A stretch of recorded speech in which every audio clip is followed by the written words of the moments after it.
On tap today, we have Dr. Mohamed Noor. How are you doing, good sir? I'm doing great. Thank you for having me on the show. I am thrilled to have you here. I do love having, we've had a couple of academics on who have come in and shown how fandom has kind of made its way into their work, which is something that seems new to me. Is it really? That's a good question. I mean, it's new. It's fairly new to me. I guess now it's been several years. I guess the first one that I really knew well, this wasn't by me, but one of my colleagues at Duke University, who's also a professor, his name is Professor Eric Spana. Um, I, I went to Dragon Con in 2014 in Atlanta, and I saw him give a talk on the genetics of wizarding in Harry Potter and genetics of biology in the video game Mass Effect and things like that. And I was like, wow, this is amazing. I didn't know there was this big area where academics could be teaching their discipline, but using fandom as a way of getting at people. And, you know, he wasn't the only one there. I mean, Dr. Erin Macdonald, who's also associated with the Star Trek universe much more intimately than even I am. But she actually also, I think she was actually doing the Mass Effect talk with Dr. Eric Spana. I think she was doing more of the physics side. He was Okay. doing more of the biology side. We've actually had her on as well, Oh, so there you you're go. in good company there. Yeah, Uh, I'm honored. I just one example we've had on uh, several people who have talked about their love of James Bond or science fiction in general, and it just seems like that was not something that was when I was in college, which was about 20 years ago, Yeah, not that long ago, but it's been a time. yeah. And it's just you didn't really have people talk seriously about stuff that was considered quote unquote pop culture. That's right. So actually, when I was in college, I remember talking with my undergraduate advisor. This was much longer ago than for you. I was in college from 1988 to 1992, and my major advisor, so the person who basically oversaw my undergrad thesis, was a big Star Trek fan. Like he loved original series. He followed Next Generation. I remember we talked about it all the time, and I remember even talking with him about the biology in it. I don't remember that ever coming up in the classroom. I think that was more just informal conversation. He'd bring up stuff. Oh, you remember how Dr. Crusher said blah blah blah, you know. And I still, even today, even though, like, you know, obviously I'm long out of college, I still get emails from him about things in Star Trek all the time. I remember it was shocking the one time, I think it was literally one time in my 4 years getting an undergrad that somebody ever mentioned it during class. And I was just, Wow. yeah. Yeah. But now you've actually made it part of your work in general. You're part of we get straight, the outreach program, the science outreach program For what are you talking about? Which side are you talking about? The Duke side or a for Duke. for Duke? Yes. So actually, I actually have taught a class, just a non-majors class at Duke University. These are like first-year students in there, and the class Mhm. is called Genetics, Evolution, Star Trek. That's literally the way it'll be on their transcript. So I have done outreach too, in the sense of like when I go and speak at a convention, that's considered outreach for the Mhm. university as well. But I've done it also just in the classroom too. I guess what I'm curious about is the fact that the university not only sanctions you doing that, but actually encourages it and feels like Yeah. it's great PR for them. Yeah, yeah. I mean, to some extent, they're always looking for innovative ways of getting people to learn. And you know, if it achieves that goal, and I mean, the key is, you know, what I can't do, and they would not sanction if I was going to the classroom and literally teaching Star Trek, like who was the first captain of the Enterprise. You know, if I started doing that, they're gonna be like, "What are you doing? This is not biology. You're not. This is not why Right. we hired." But if it's a way of teaching the actual biological concepts using fandom, yeah, all bets are off. I mean, at that point, sure, they love it, you know, especially if that's getting higher engagement. And that's the way I do it. So the Genetics Evolution Star Trek is a non-majors class. There's a majors class, which I also sometimes teach, which is just called Genetics and Evolution. And if you look at the topics covered, they're almost identical. It's just a slightly lighter level, and then using this different way of getting at it for the non-majors, which makes sense. Yeah. And it seems like when on from an evolutionary standpoint, the later Star Trek seems to take that into account a lot more. All the Star Treks reflect the knowledge of the time and the acceptance of the time. So even if you go back to the original series on evolution, I mean, the nice thing about all Star Trek, it's always accepted, for example, the common ancestry of species. And that's going, even if you go back to the original series, there's the episode, I think it's called Return to Tomorrow, the one with Sargon and the big glowing ball. Mhm. In that episode, Sargon said something about how, like, you know, maybe your own Legends of an Adam and Eve were two of our travelers.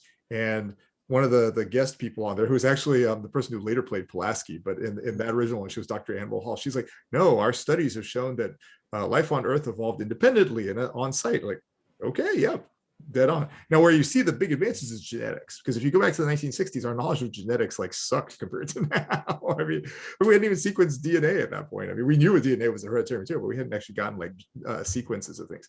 And you see this progression as you go all through the different series. Like there's almost none in the original series, pretty close to none. As you go to Next Generation, there's a fair amount. As you start getting to Voyager, there's like a hefty amount. And now with Discovery and things, it's very in depth. They get into these higher level genetics concepts that are very impressive. Can you think of not just via me? This is before I even came online with Discovery. Well, too. sure. Just give them credit. It's not me. Well, I mean, I'm thinking of even going to in the middle of the ground. There are the J.J. Abrams movies, where they made a lot of attempts to show how certain aliens would actually literally feel out because they were evolved to have higher sensitivity in their fingers, and that was again something you just didn't see in the original series and even in Next Gen. I'm remembering that episode. Where they found out that there was a common seed, a genetic seed from the Chase. Yes. And Next Generation, How do you feel about that one? It was a good attempt. It was a good attempt. So the good part about it is, they acknowledged the age of life on Earth. They said it was around 4 billion years ago. And this also came up in the finale for Next Generation 2 and All Good Things. I don't know if you remember, Q took Picard back to the origin of life and said, "Oh, look, we see these amino acids coming together." And they said it was about 3.8 billion years ago. Like, okay, yeah. I mean, this time scale is right. Origin of life. I don't know about the amino acids part specifically, but we don't know exactly what happened then. So that was cool. The idea of panspermia, this idea that life on Earth was seeded somehow from outer space. I mean, that's a possibility. I mean, that's something that people toss out all the time. So that part was good. The tough thing there is this convergence, this idea that life on Earth that was seeded 4 billion years ago, and on Romulus, and on Kronos, and on Cardassia Prime would all at the end look so similar. No way. That's 4 billion years. And people say, "Well, isn't there such a thing as convergent evolution?" Sure, but it's not going to be like in every attribute. It's going to be on specific attributes. I mean, it's not going to be like they look that much like a human, where the same height, the same general shape, the same and even interfertile. No way. Even with help, not interfertile. Yeah, no. And especially considering in the case of the Cardassians, where they're from a completely different, well, we would call them genus on Earth. I mean, that they're not even close to our branch of the animal kingdom. Yeah, that's the thing, is like all life on Earth is going to be more closely related than, so you were literally more closely related to like a palm tree than you are to a Cardassian. Right. Right? I mean, that doesn't make any sense. No, it never did to me too. And yet I understand the problem they're going for is trying to stitch together how we all have 2 arms, 2 It was legs. a good effort, though. I mean, acknowledging the common ancestry aspect was good. The concept of panspermia was good, and having some aspect of convergence. They just took it way too far. The way it could work, and the way it would work better. And this I think they did this actually in one episode. Yeah, they did in the original series in Paradise Syndrome. They said that these preservers had taken individuals from Earth and seeded them to other places. That would work if you, for example, let's say you took Homo erectus from Earth, not that long ago, but fairly recently, and plopped them over on Vulcan. Maybe they would have pointy ears, so that's okay. And potentially even be interfertile. I mean, we've interbred with we humans have interbred with Neanderthal. So maybe we can interbreed with a Vulcan, even with a little bit of help or something. So that would work much better. But like it's the 4 billion years part. It was a good try. I mean, I'll give them credit there. It wasn't crazy. It was better than most sci-fi, which doesn't even try. Like I spent a little bit of time in the recent past reading about, like you said, the interbreeding between Neanderthal and Cro-Magnon, and that makes sense. And yet, would it be a deal breaker for, say, the Vulcans having copper-based blood instead of iron-based blood? Yeah, the blood thing is tough. Yeah, I'm glad you brought that up, because that's the place where that kind of falls apart. Like, whoa, okay, so what's the intermediate there? What's the stages? Like, how do you go from copper to iron-based blood? That would be, I mean, you could try to retcon it, but that would be tough. And the thing is, it doesn't really accomplish anything in the story other than giving a reason why Spock's blood is green. Yeah. I mean, there's not anything else that ever really puts. Yeah. There's other major differences. Like I think don't Klingons have, I forget, they have like a second heart or something like that, or they have a second everything. Yeah, it's all like, okay, that's a tough one. We kind of got the impression that life in the Beta Quadrant was just harsher in general. Those planets were, so I mean, I guess Earth is just kind of like the Hilton of the galaxy. Paradise. Yes. Yeah, the Risa. we managed to get by with only one heart, and our air is pretty good, and we have a Yeah. lot to eat. So And just always say they don't specify what they mean by one heart versus. So I mean, one way you could think of it is maybe like we have the left and right sides. Maybe like their two hearts is just something where those two have just become slightly more separated. I mean, if you start going to something like that, maybe you could potentially make it work. Again, you could retcon almost anything. yeah, and the very brief glimpses we've had of the anatomy where they have the honeycomb ribs, and you just kind of wonder what I started to think of. Yeah, and but it's like I said, you just get and just to take a step out of the body, you have the Andorians where they might have the same amount of organs we do, but they decide we need to have extra parents built into the family because the chance that the one who's going to die is so good, we need to have another one ready to step right in. Fun stuff. Yeah, now you're getting like the social evolution, basically. Yeah. I do like the Andorians. I mean, I'm curious how their antennae actually work. Like, if they have, I assume they must have musculature in there then too. That's a lot to involve. I mean, is it like on just a little stick? And like what muscle that's currently in our head and was in the ancestors of our ancestors that then evolved to be able to manipulate those things? Is it the same thing as people who could like wiggle their ears? The same kind of thing. Well, maybe that's, you can cut it off cleanly, so it's probably more like an octopus's tentacle. Yeah. Where there's it's clearly not like a bone or something like that. Yeah. Right. And so that would mean that it could just be like a little nub. There wouldn't have to be anything securing it to the skull, which would prevent damage to the skull. It grows back in, what is it, 9 months or so, something like that. So and again, that's the kind of thing you and I are thinking of now. They did not think of in the 60s. No, definitely not. Yeah. Actually, do we even see a true Andorian in the original? I mean, we saw the guy who was pretending to be an Andor, but did we ever see a true Andorian in the original series? I don't remember. I want to feel like we did, but maybe. I can't name an episode or a character. Yeah, I'm failing on that. I remember that one from Journey to Babel, but that was a fake Andorian because he had that fake antenna. Sure. Was there not an Andorian in Starfleet in somewhere in that? Possible. I keep thinking I've seen that, but I might be wrong. Yeah, it's possible. I love it, but I am by no means one of those people who knows every single detail because I don't have that kind of free time. When did you first get into Star Trek? First, I was about 6 years old. I'm almost 40 now. Okay. It was watching the animated series on Nickelodeon. Oh, nice. And so that was I was watching this really cool cartoon. And then I got to the point where I was about 9 years old, and I was at my buddy's house, and he had Star Trek 3 on Laserdisc. Oh. And he said, "Have you ever seen Star Trek? I think you might like it." And so things you're changed. Like, I know the characters. Yes. But starting with 3 would be kind of funny. Like, why is Spock dead? That was a problem, and that you kind of had to be filled in on some stuff. And you get the 3, and it's kind of easy because you don't have all the characters, so you can kind of piece things together. A lot of people say you should start people off, new fans, with Star Trek 4. That's a terrible idea. I don't know why people. I think the reason people say that is because it's just a fun movie. I think that's it is, and I like it too. But it's by far not my favorite Star Trek, and it's not. I mean, it's just different. It's just its own. It's kind of a different standalone kind of beast. Which, I mean, it's good. It's funny, and that's why people like to throw it out there. But the problem is, so much of it is riding on what happened before, and people are like, "Where's the Enterprise? And why is Spock acting stupid?" And They have so many legit questions that it's like you're just coming in at the wrong point here. Yeah.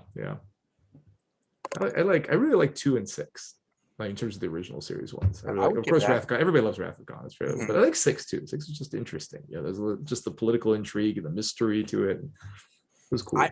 Those are probably my picks as well. I like 4 a lot. Yeah. I actually have a lot of fondness for 3 just because that's where I got started. Yeah, it's fine. I just watched it recently. There's the other 2 that we're not mentioning at the moment. Set those aside. I will tell you what, there are days I wake up and I say, I want to watch Star Trek 5. Wow. It doesn't happen often, but there are days that I'm just in that kind of mood. So I will give it some credit for that. Okay. But how are you feeling about the next gen movies, for example? I like them. Actually, I liked all of them. The next one. Well, I mean, Generations was a little so on, but the rest of them I actually really enjoyed. And it's funny because people give so much grief to Nemesis, and I was like, "Why? It was fine." You know, I mean, it wasn't the best one, but it was good. And the same with Insurrection too. Insurrection was fine. It was fun. It was almost the Star Trek 4 of the next gen movies. Yeah. And Nemesis, I really Nemesis is, felt oh, go ahead. Tim. it has a very, I would say, almost operatic quality, a very over the Mhm. top. It's almost like a Star Wars movie Yeah, a little bit. in that way. They So tried to make, they basically, it seemed like they were trying to do Wrath of Khan again. It was basically Yeah. the same thing. Like, here's this guy who has this grudge and, all the steps. I mean, you can almost map it kind of to Wrath of Khan in some way. And it didn't work on No, it that wasn't level as for good. me. No, it wasn't as good, but it was solid. I mean, I enjoyed it. I think maybe the other reason people hate it is, of course, Data. That's, I actually just rewatched it recently with a friend of mine, and she'd watched it, but she'd completely forgotten that happened at the end. At the end, she was like, "What? He's dead? What?" She completely like blocked it, I guess, from when she saw it before. My big problem with that is they tried to redo Khan on a level that was so literal. Yeah. Like at the beginning of Khan, because they didn't want people to freak out about Spock dying, they did a fake death early on in the movie. Oh, you're talking about the reboot one? No, in the original Wrath of Khan. Oh, okay. Gotcha. Yeah, because they had him die in the simulation, and then they did the same thing with Data in Nemesis. And it's like, true. That's true. Yeah. No, you can't follow the footsteps that closely. Yeah. It just Yeah. do your own I thing. thought you were talking about Into Darkness at first. Which they did that too. Yeah. But I mean, but yeah, it's like I'm actually I like the way they kill Data off.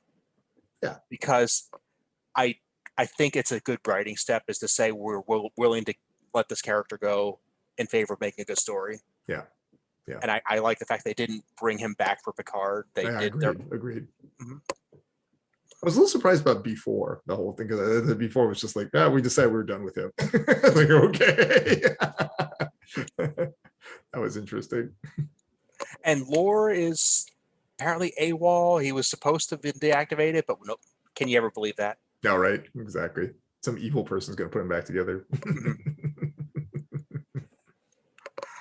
So when you're looking at the newer series, and we're talking now, you're actually Discovery, Picard and stuff. Yeah. How's that going? How can you give me some insight as to how that works? Because that's sure. You're talking about consulting specifically? Yes, or? Absolutely. Yeah. So with Discovery, so I only consulted for season 3. I didn't consult at all for seasons 1 and 2. So those were completely on their own. It was funny because I mean there was a couple of different ways it did, and I should give credit to Dr. Erin Macdonald, who's the science advisor for the whole Star Trek universe. I'm just somebody who is contracted as a consultant, where she's actually on retainer for CBS and Star Trek. So that's the distinction between our roles. And she's actually part of the group, whereas I'm somebody who sometimes comes in to help. For season 3, we actually had one project together where she and I worked together, which was on basically coming up with some science around the burn. Now, the writers had largely decided a lot of the pieces there, in the sense that, the burn was caused by Su'Kal, it was caused by some grief of him, and he's on a dilithium planet. So, I mean, basically the setup was all there, and they're like, can you fit in some bits of how that works? So that was a fun project because Erin and I got to use our respective expertise, where she brought in all the physics and the subspace quantum stuff and things like that, whereas I was talking much more about the biology, like what's the radiation actually doing to Su'Kal, how is he changing, and we put some things together for that. Now the tricky thing is, of course, we developed a fairly detailed thing, but it's not like they had a 20-minute seminar about what happened to Su'Kal on the episode. It was just a couple of quick lines here and there. So that's why after the season was finished, Erin proposed that the two of us write an article together for StarTrek.com. It's now actually on the site. It's called The Science Behind the Burn. And that's where we laid it down in a little bit more depth, though even that had fairly strict length limitations. So still kind of brief, but it's a little bit more depth than you can tell just from the couple of lines of dialogue that actually showed up in the show. That was a fun project. Oh, sorry.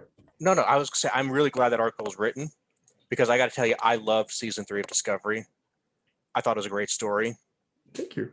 But I get to the end there and I say to myself, that really was a great story. It was a great lead up. Please don't tell me that the end boils down to space baby makes planet go boom. Yeah. I need more than that. Yeah. And the article did fill in. So thank you for that. Yeah, you're very welcome. You're very welcome. Thank you for saying that too. But that was really fun. And the way it worked in terms of just mechanically, they reached out to us and said, we have the this layout. They told it to us on the telephone. And we basically just had a little bit of back and forth. So Erin and I would strategize, we'd write something up, we'd send it to them. I don't remember for that one if we had a follow-up phone call or not, or if it was all just by email after that. We didn't go anywhere. I mean, this was all just, you know, done remotely, things like that. Besides that, we each also had some separate contracts for episode 5. That's the one that's the one with the seed ship and things like that. Do you remember that? Yeah. I do. So that one, hers was trying to figure out, I mean, hers was basically identifying that coronal mass ejection as what was causing that guy to be out of phase. That was her contract.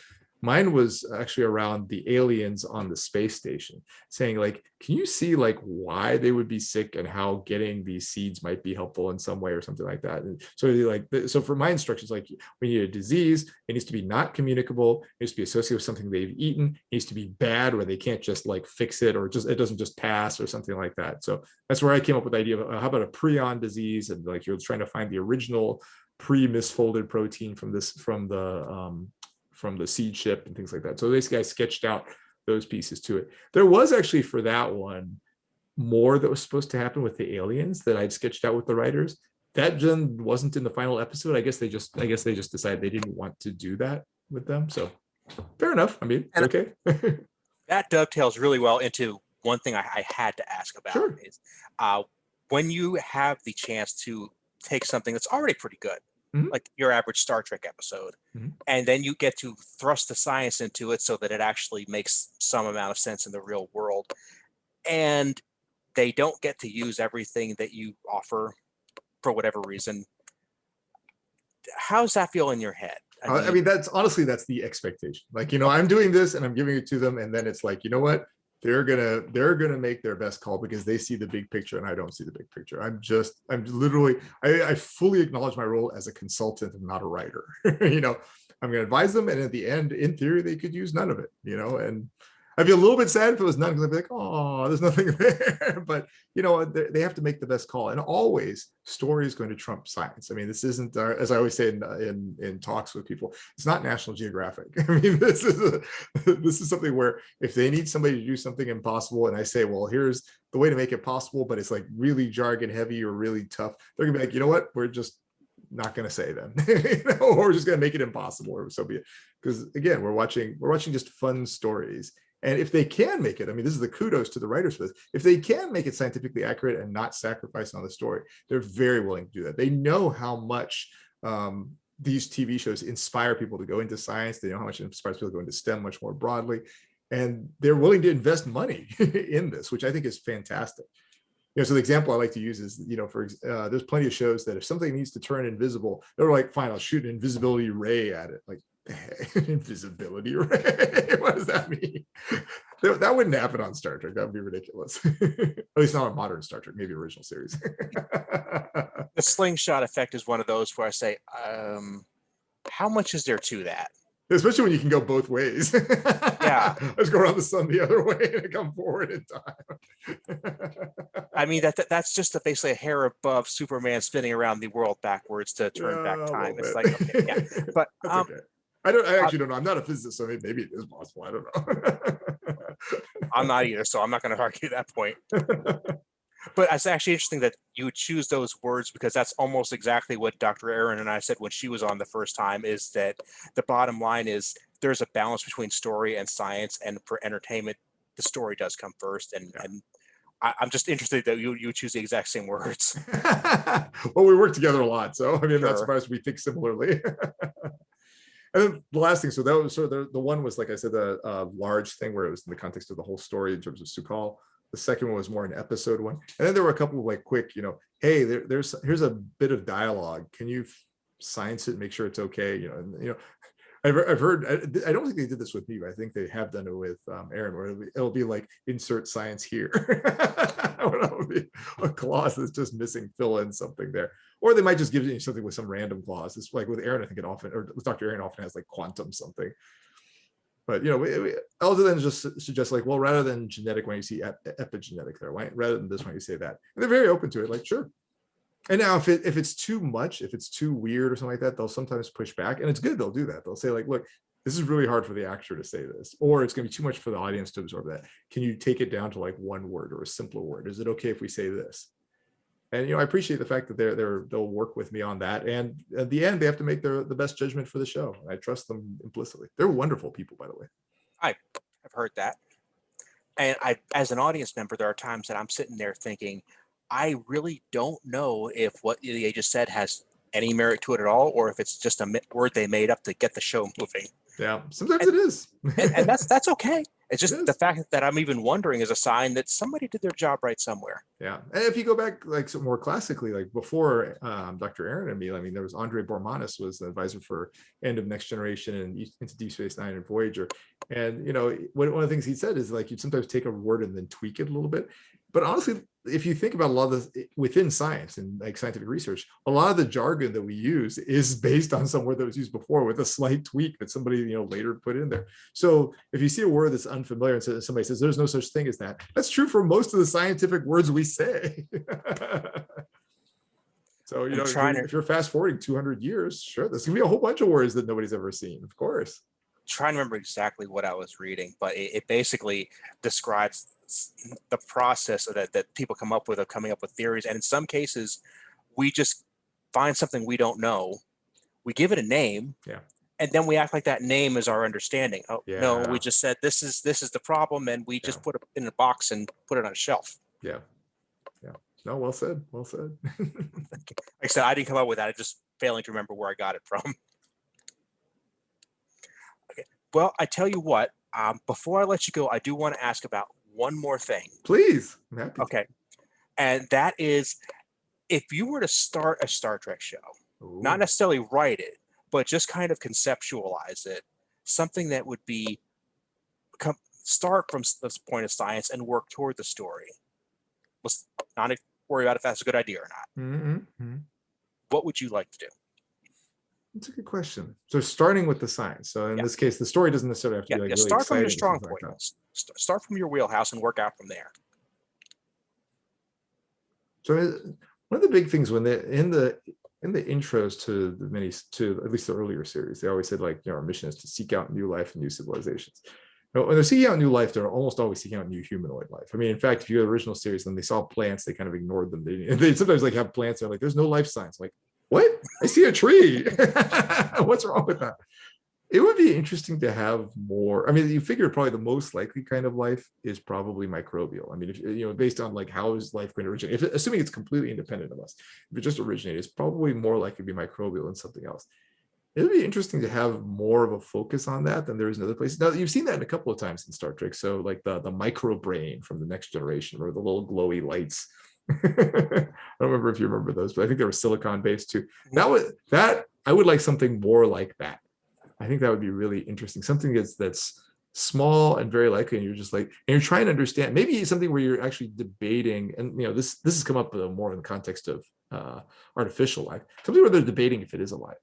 So something maybe that it does life's processes, but it does it on such a time scale that we just can't even detect it. Like, it has metabolism, it has reproduction, but it does it over like, centuries, and otherwise you can't even tell it's moving. It's just kind of there, and it seems like it's like a rock, but it somehow, if you could fast forward time, it would look kind of like us. Now, Star Trek's played a little bit with that, but again, always with humanoids. It's happened here and there. Yeah, like in the original series, they had the people who were like going around really fast because they drank that weird water, and they sounded like bees or something.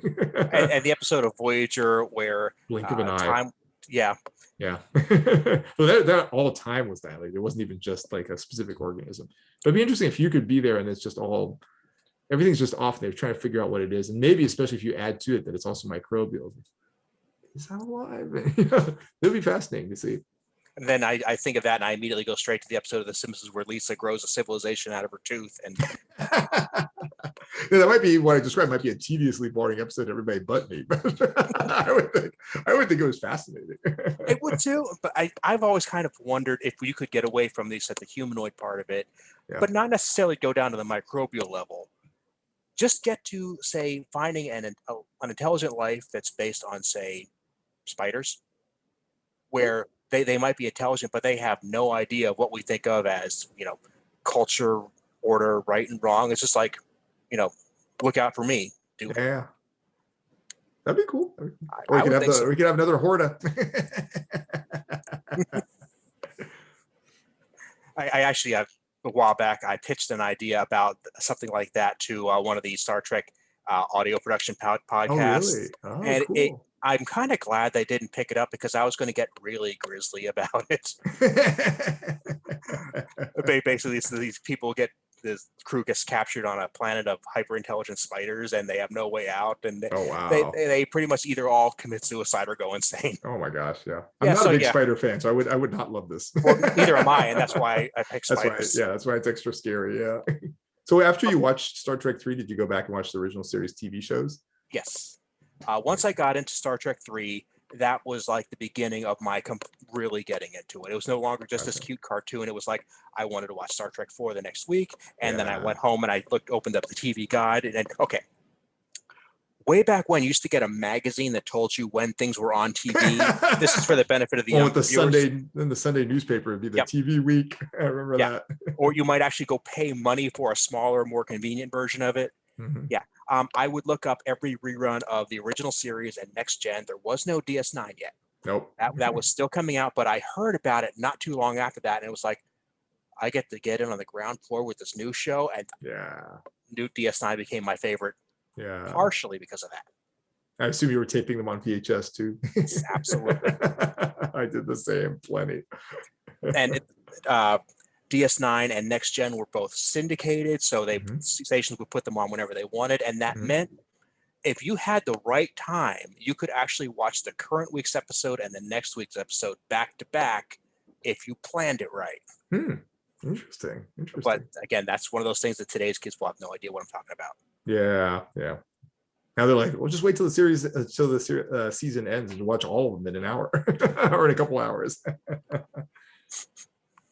So I want to thank you so much for doing this. My pleasure. Thanks This for has been a having me. lot of fun. I would love to have you back anytime. Thank you. But so people can check out your work and follow your research, where can people find you on social media and on the internet? Sure. So on Twitter, I'm at twitter.com/MAF like Frank Noor and like November OOR. I also have a YouTube channel. It's called BioTrekkie Explains. BioTrekkie is spelled BIOTREKKIE.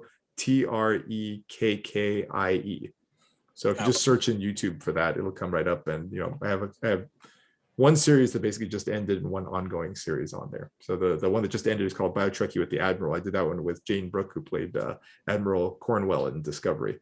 And then my solo one is just like these little science briefs. It's just these like 10-minute-ish videos on one science concept from from one episode each time. I'm going to link to everything on the show notes for this episode on my website, aaronbossick.com. So anybody who wants to find it will have easy access to it. Thank you. Again, thank you so much for having us. I wanted to let you go, but I hope to have you back soon. Thank you. My pleasure. Thanks for having me. Have a great one. You too.